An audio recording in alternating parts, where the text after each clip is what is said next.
Hi, this is TJR, and if you're watching this video, you're probably aware of the fact that Ed Sheeran has been hit with a lawsuit by the Marvin Gaye Estate over his song Thinking Out Loud. The plaintiff, the Marvin Gaye Estate, feels that his hit single Thinking Out Loud infringes on the copyright of the Marvin Gaye song entitled Let's Get It On. And this is the second time recently that Ed Sheeran has been hit with a lawsuit. Previously, there's been a lawsuit that is still, at this point, I guess, ongoing, where the two songwriters who wrote the song Amazing for vocalist Matt Cardle, and they feel that his song Photograph infringes on the copyright of the song Amazing. And I did do a video that examines the similarities and differences with that song. There's a link if you want to check that video out. Now also, in a strange bit of synchronicity, this is the second lawsuit from the Marvin Gaye Estate, the previous one being against Robin Thicke for his hit single Blurred Lines. I'm going to be talking about how and why I feel that the previous case, Marvin Gaye versus Robin Thicke, impacts this case in a little bit. But first, let me just say that I've examined both songs. I've examined their chord structures, I've examined the lyrics, I've examined the melodies. And in my opinion, just right off the bat, these two songs only have one very small component in common with each other. And so I'm going to get to that right now. So first of all, let's take a look at Let's Get It On by Marvin Gaye. Let's Get It On by Marvin Gaye is written in the key of E-flat major. And the majority of the song uses what I refer to as a 1-3-4-5 chord progression. Now what I mean by that is the chords are played in sequence of the scale, the one note, E flat, and then uses the chord E flat major. That would be the first chord, the one chord. The third note in the scale is G, and in the scale that would be G minor. Now Marvin Gaye adapted it and changed it to G minor 7th, which I think was a good choice. It gives it a bit more of an exotic feel, adds a little tension right there, and then goes to the 4 chord, which would be the fourth note, A flat major in this case, to the 5 note in the scale, which would be B flat major, like that. And so played together, it sounds like this.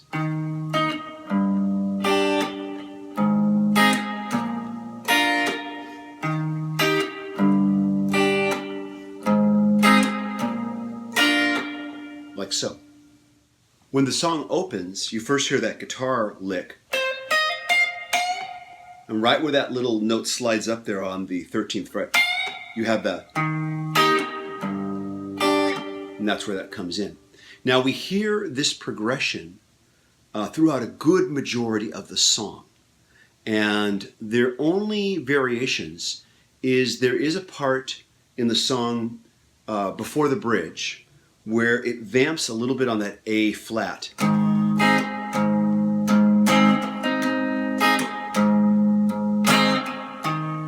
it goes back. It does that a couple times on some of the verses before it goes to the bridge, which is the part where it's going, you know, come on, come on, come on, come on. That's vamping on the A flat, and then it goes down to the F major 7th.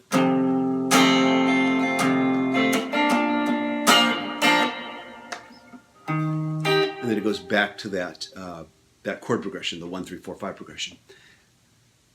That, musically, as far as the chords are concerned, is the whole song.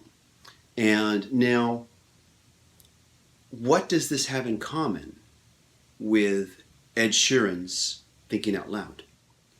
Or perhaps what I should be asking is, what does Ed Sheeran's Thinking Out Loud have in common with Let's Get It On? After a thorough examination, there's really only one thing, in my opinion. A good portion of Thinking Out Loud uses a chord progression that is somewhat similar. However, it doesn't use it as much as Let's Get It On does. So I'm going to demonstrate that for you right now. Thinking Out Loud by Ed Sheeran is written in the key of D major, and it's played like this basically.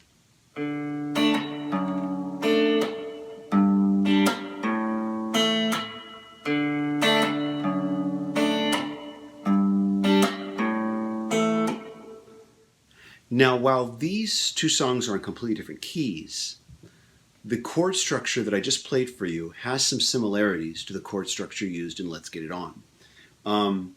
In Let's Get It On, once again, Marvin Gaye uses a 1, 3, 4, 5 progression. In Thinking Out Loud, there's a slight little difference. Ed Sheeran starts with the 1 chord, which is D, and he plays it kind of more like a fifth. He voices it that way. He doesn't really hit the high note in the D. He just keeps it at a fifth, like that. Now, he doesn't go to the 3 chord. He stays on the D chord, but he adds the 3rd note of the scale, which is F sharp, like that. So, then he goes to the 4 chord, which is G, and ends on the 5 chord, which is A. So, the reason why it sounds similar, even though he's not using the 3rd chord, he's playing the 3rd note in the scale, which is the F sharp, over the 1 chord. So it feels very similar. And in fact, if you take the bass lines of these two songs, they use the exact same numbers in the scale, which is 1, 3, 4, 5. In E flat major, 1, 3, 4, 5 is E, G, A flat, B flat. In the key of D major, the bass note, the notes are also 1, 3, 4, 5 on the scale, but in D major. So it's D, which is 1, F sharp, which is 3, G, which is 4, and the 5, which is B. So the bass notes are exactly alike, just in different keys. And the way they're timed is very similar. You've got that doom, boom, bum, bum, bum, bum, bum, bum. They're syncopated between the beats. Now, I want to stress that you cannot copyright a chord progression. Now, in some cases, instrumentally speaking, you can copyright how that chord progression is performed or how it's played up to a certain point. And in my opinion, that point has not been reached. There are nuances that I haven't even gone into between how this song was played in Let's Get It On versus how it was played with Thinking Out Loud. The guitarist that was on the recording session for Let's Get It On is just kind of keeping just a basic, strum.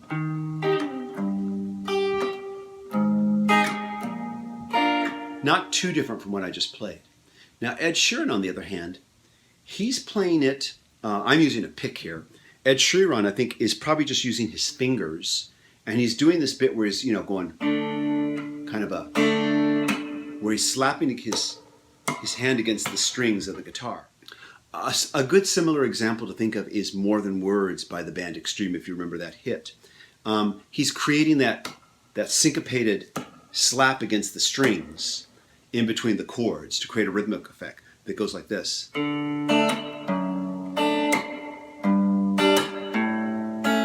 So that's different from the way that's being approached by the guitarist in Let's Get It On.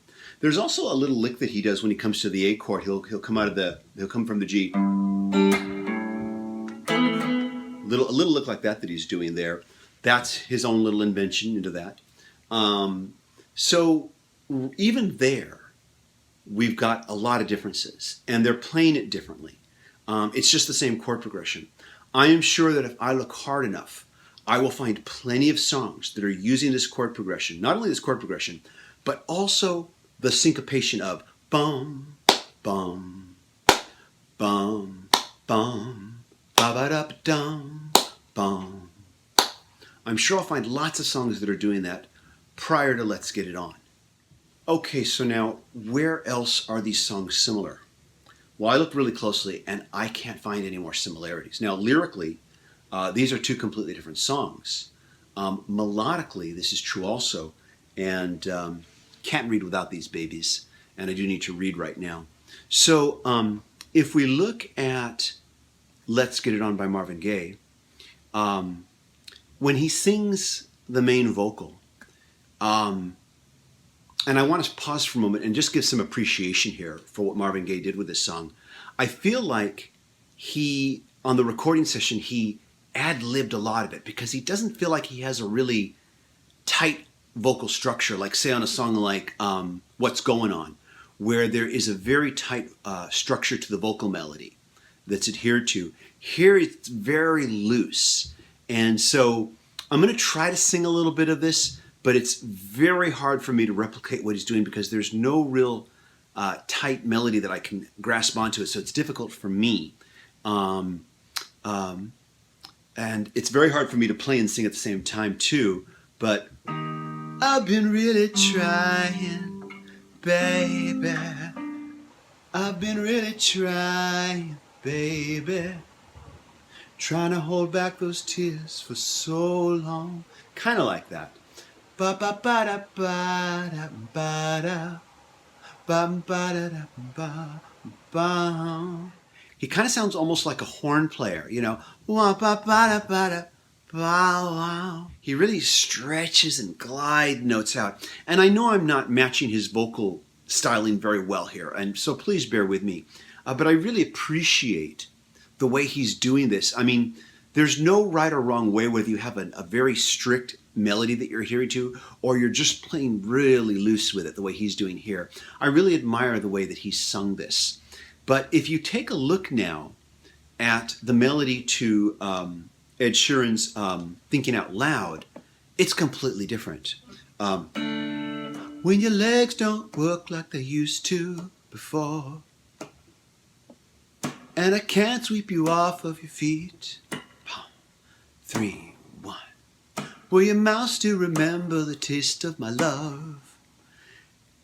There's a much, it's easier for me to grasp onto this one because there's a much stricter melody that he's adhering to. But you can immediately hear the difference between the two. I mean, I don't think I even need to try to sing it for you. I realize I'm not singing these that well.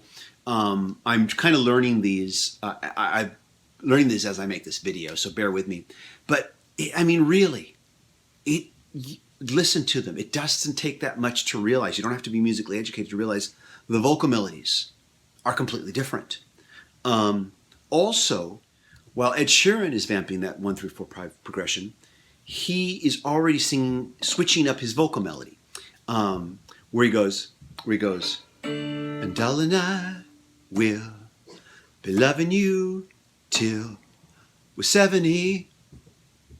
Completely different vocal melody from his earlier verse, although he's still playing the same chord progression.